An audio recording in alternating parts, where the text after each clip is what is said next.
আসসালামু আলাইকুম এভরিওয়ান, কি খবর সবাই? অবশ্যই সবাই অনেক ভালোই আছো। তো ভালো না থাকলে কি আমার ভিডিও দেখতে পারো, আগের কথাই বলবো। আচ্ছা যাই হোক, তো আজকে নিয়ে আসলাম তোমাদের ইমোশনাল একটি ভিডিও নিয়ে। ইমোশনাল ভিডিও কেন? কারণ হচ্ছে আজকে দেখাবো আমার দাদা বাড়ি। আমার দাদা বাড়িতে আমি যাচ্ছি 4 বছর পর। বুঝতেছো তোমরা? 4টা বছর পর দাদা বাড়ি যেতেছি। তো এই স্কুলটা দেখতেছি, এই স্কুলটাতে আমি পড়ছিলাম 2012 সালে। সেই বছর তো আমার গ্রামে থাকা হয়, তো সেই বছর এখানে মানে থাকা হয়েছিল, সেই পারপাসে এই স্কুলে লেখাপড়া করা হয়েছিল। তো এই গ্রামে অনেক অনেক বেশি স্মৃতি আছে গাইস। এই যে রাস্তাটা দেখতেছো পাকা, তো তখন কিন্তু আর পাকা ছিল না। তারপরে এই যে বসার জন্য যে এই সিঁড়িটা করছে, সিঁড়িটাও তখন ছিল না। তো এই দোকানটাও তখন ছিল না, অনেক কিছুই ছিল না, তাই না? সময় অনেক তাড়াতাড়ি পরিবর্তন হয়। তো ওখানে দোকান দেখাইলাম, চারপাশের রাস্তা দেখাইলাম। এখন আমরা বাড়ির উদ্দেশ্যে রওনা হচ্ছি। ওই যে ওই রাস্তাটা দিয়ে আমরা ঢুকলাম। এখন এই রাস্তাটার আশেপাশে সবকিছু দেখতেছি, আর কেমন যেন পুরোনো স্মৃতির কথা বারবার মনে পড়তেছে। এই দেখো, অলমোস্ট আমরা বাড়ির কাছে এসেই করছি। আর যেহেতু এখন বৃষ্টির দিন ছিল গাইস, বুঝছো, চারপাশে পানি আর পানি।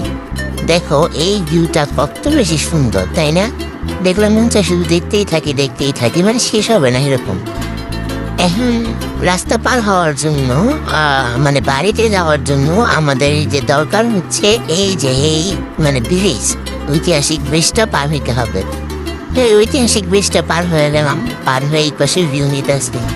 তো যেহেতু 4 বছর পর বাড়িতে আসা, অনেক কিছু পরিবর্তন হয়েছে। তো এই পরিবর্তনটাই ক্যামেরা বন্দি করার জন্য আজকে তোমার সাথে শেয়ার করতেছি গাইস। তো বৃষ্টির দিন রাস্তাঘাটের অবস্থা এরকমই থাকবে, প্লিজ তোমরা ইগনোর করো। তো দেখো কি অবস্থা, মানে বাড়ির ভিতরে ঢুকার সোমবার মানে অনেক কঠিন অবস্থা হয়ে গেছে। তো বাড়িতে অলমোস্ট এসেই পড়েছি, চারপাশে শুধু কাদা কাদা, বৃষ্টির পানি। তো এই আমার বাড়িতে হচ্ছে কয়টা, 1 2 3 4 4টা ঘর, হ্যাঁ। কিন্তু আমরা যখন ছিলাম তখন হচ্ছে 3টা ঘর ছিল। একটা ঘর এখন বাড়ছে, মানুষও বাড়ছে, তখন আবার এটা ছিল না। তা আমাদের ঘরের এই সামনেটা পাতো অনেক আগের ঘর, এটা তাই শুরু থাকতো। এখন তো সবাই হচ্ছে শহর অঞ্চলে চলে আসছে। তো এই যে এই ঘরটা হচ্ছে মানে আমার অনেক অনেক অনেক বেশি স্মৃতি আছে গাইস। তো এই ঘরটা তোমাদের দেখাই দিতেছি। এটা হচ্ছে চারপাশের পরিবেশটা আসলে মানে কেমন যেন হয়ে গেছে, আগের মতো আসলে নাই। এই যে জানলা দিয়ে বাহিরের পরিবেশটা এরকম দেখা, দুই রাস্তাটা ওখানে আগে রাস্তা ছিল, মানে ওখান দিয়েই আসা যেত। কিন্তু এখন যেহেতু বাড়িতে কেউ থাকে না, সেই পারপাসে যে আমাদের ঐতিহাসিক ব্রিটিশ পার হয়ে কিনছে। তো এটা হচ্ছে আমাদের ঘরের মাঝখানটা। তোমাদের যাদের বরিশাল বাড়ি আছে তোমরা অবশ্যই জানো যে আইটনা থাকে, তারপরে মাঝখানের ঘর, তারপর বারান্দা থাকে। তারপর কেউ যদি এক্সট্রা ঘর করতে চায় তাহলে চারপাশে করতে পারে, কিন্তু মেইন হচ্ছে 3টেই ঘর, হ্যাঁ। এটা হচ্ছে বরিশালের ঘরের সিস্টেম আর কি। তো এখন আইটনা দেখায় দিলাম। তো সেইখানে আর তেমন কিছুই নাই, যেহেতু বাড়িতে কেউ থাকতেছে না, মানে একদমই বলা যায় মানে পরিত্যক্ত বাড়ি যেগুলা, ওগুলোই হয়ে গেছে এখন এরকম, তাই না? কিন্তু কিছু বছর আগে ওইখানে কত জমজমাট ছিল, আমরা সবাই ছিলাম। দুঃখের কথা আর বইলা লাভ নাই, যেহেতু সবাই শহর অঞ্চলে থাকে, মানে সবাই উন্নত জীবনযাপনের জন্য। এখন হচ্ছে এগুলো শুধুই স্মৃতি। তো ওই পাশে দেখাইতে পারলাম না, ওই পাশে হচ্ছে তালা দেওয়া। আর দুঃখের বিষয় হচ্ছে গাইস, আমি চারটা খুঁজে পাইনি, মানে কেউ খুঁজে পাইনি, এই জন্য ওই পাশে যাওয়া হয়নি।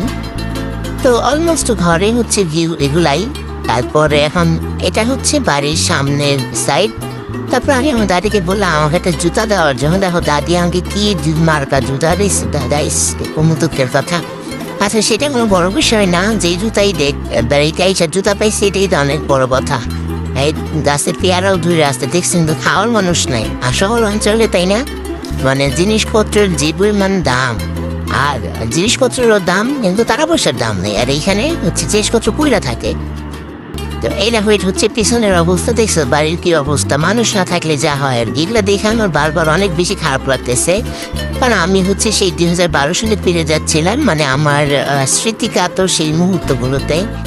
আর এখন বইলা লাভ নাই, কারণ যেহেতু সময় পরিবর্তন হয়েছে, জীবনযাত্রা পরিবর্তন হয়েছে। এই যে এখানে একটা পুকুর আছে, এই পুকুরে আমি অনেক মাছ ধরছি, অনেক। তো 2012 সালে তখন তো আর ফোন অ্যাভেলেবেল ছিল না, থাকলে তোমাদের দেখাইতে পারতাম গাইস। একটু আগে ডাব খাইছে এখানে সবাই। এই যে এটা হচ্ছে পুকুর, আর এই যে পাশে হচ্ছে এই যে এই রাস্তাটা দিয়ে আমাদের বাড়িতে ঢুকে। তো কেমন লাগলো ভিডিওটা জানাবার সবাই গাইস, অবশ্যই ভালো থাকবে সবাই। আল্লাহ হাফেজ।